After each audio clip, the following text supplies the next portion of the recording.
Hello दोस्तों, कैसे हो तुम लोग। एंड चलो अब लोग नेक्स्ट पॉइंट पे बात करते हैं। लिटरेसी के बारे में हम समझने की कोशिश करते हैं। सब जानते हैं लिटरेसी क्या होता है, बहुत सारे लोग इस पे बात करते हैं। जब भी देखो कोई ना कोई, यार बिहार में तो लिटरेसी बहुत कम है, 63% है, केरला में सबसे ज़्यादा है। लेकिन क्या लोगों को पता भी होता है कि लिटरेसी एक्चुअली होता क्या है, यानी कि किसको आप लिटरेट बोलते हो। आप एजुकेशन के बेस पे या फिर क्वालिफिकेशन के बेस पे या फिर स्कूल कॉलेज किसके बेस पे आप डिसाइड करते हो कि वो लिटरेट है कि लिटरेट है। ठीक है। और मेरे अकॉर्डिंग ये बहुत ही लो लेवल है किसी भी स्टेट का, वहाँ के एजुकेशन बैकग्राउंड या फिर वहाँ की शिक्षा को देखने के बारे में, एजुकेशन के लेवल को देखने के बारे में इससे कोई लेना देना नहीं होता, मुझे जहाँ तक यही मुझे लगता है। कैसे, मैं अब आपको बताने की कोशिश करता हूँ।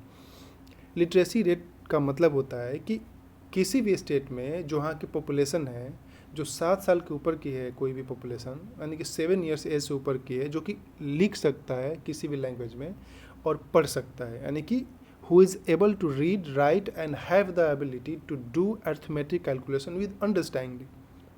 सिंपल से ही होता है, मतलब कि 7 साल के ऊपर का कोई भी वहाँ पे जो पर्सन है जो कि लिख सकता है केवल और केवल पढ़ सकता है कोई भी चीज़ों को, और एक अर्थमेटिक कैलकुलेशन कर सकता है समझ के, उसको हम लोग बोलते हैं लिटरेट।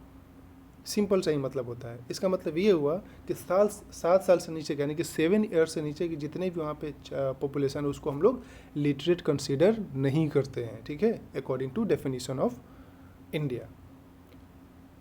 और इसका मतलब क्या हुआ कि केवल वो पढ़ना जानता हो, लिखना जानता हो और एक अर्थमेटिक कैलकुलेशन, सिंपल कोई भी अर्थमेटिक कैलकुलेशन समझदारी से वो कर सके, बस उतना ही काफ़ी है लिटरेट होने के लिए। तो बताओ आप, इससे ना तो आपको कॉलेज से लेना देना है, कोई डिग्री से लेना देना है, आप 10th पास हो नहीं हो, 11th 12th किए हो, ग्रेजुएशन किए हो, क्या हो क्या नहीं, डजेंट मैटर। तो रियल में आपको ये दिखाई नहीं सकता एजुकेशन क्वालिफिकेशन, सिंपल सा मतलब होता है। उसके बाद में हम लोग नेक्स्ट पॉइंट पे आते हैं कि यूनाइटेड नेशन का जो पॉपुलेशन कमीशन है उसने भी डेफिनेशन दिया। यूनाइटेड नेशन के पॉपुलेशन कमीशन के अकॉर्डिंग लिटरेसी का मतलब होता है, यानी कि लिटरेट का मतलब होता है वो ability, ability what, ability to both, ability to both read and write a simple message with the understanding in any language। कोई भी लैंग्वेज में समझदारी के साथ में लिख सकता है और पढ़ सकता है, उसको हम लोग बोलेंगे कि वो लिटरेट है। बस यही लिटरेट का डेफिनेशन है और कुछ नहीं। गवर्नमेंट ऑफ इंडिया के सेंसस के अकॉर्डिंग फिर हम लोग इसको समझने की कोशिश करते हैं। कोई भी पर्सन जो कि 7 साल या उससे ऊपर का है और जो लिख सकता है और पढ़ सकता है, क्या कर सकता है, लिख सकता है, यानी कि बोथ रीड एंड राइट, लिख सकता है और पढ़ सकता है अंडरस्टैंडिंग के साथ में किसी भी एक लैंग्वेज में, उसको हम लोग बोलेंगे लिटरेट। ठीक है। उसके बाद में 1991 का जो सेंसस हुआ था इंडिया में, उसके अकॉर्डिंग जो 0 से 6 यानी कि 0 to 6 ईयर्स एज ग्रुप के जो स्टूडेंट है उनको इलिटरेट कंसीडर किया जाता है। क्या कंसीडर किया जाता है, इलिटरेट कंसीडर किया जाता है।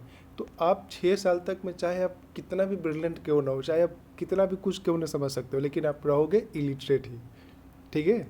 7 साल या फिर उसके ऊपर के हो जाओगे और बोलना मतलब पढ़ना लिखना और कोई एक अर्थमेटिक कैलकुलेशन सिंपली करना जानते हो, देन यू आर लिटरेट। अब समझ में आया कि नहीं आया कि यहाँ पे कॉलेज जाते हो नहीं जाते हो, कितना पढ़ाओ कितना नहीं पढ़े हो, higher education doesn't matter, simply पढ़ना लिखना, मतलब सिंपली पढ़ना और लिखना जानता हो और कोई भी एक अर्थमेटिक कैलकुलेशन करना, बस खेल खत्म, दैट इज़ द लिटरेट।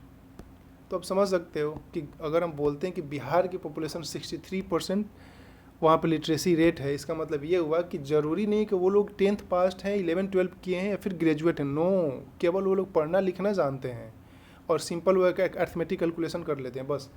अभी भी आप डेटा उठा के देखोगे तो 63 मतलब केवल 3% वहाँ की जो पॉपुलेशन है वो ग्रेजुएट है। तो लिटरेसी रेट वहाँ के रियल एजुकेशन लेवल को दिखा ही नहीं सकता है। आर यू गेटिंग मी और नॉट। वहाँ के रियल एजुकेशन लेवल को दिखा नहीं सकता। आपको वहाँ के रियल एजुकेशन लेवल को देखने के लिए फिर RTI डालो या फिर और डिफरेंट वहाँ से इन्फॉर्मेशन लेनी पड़ेगी, इससे कुछ नहीं पता चलता है।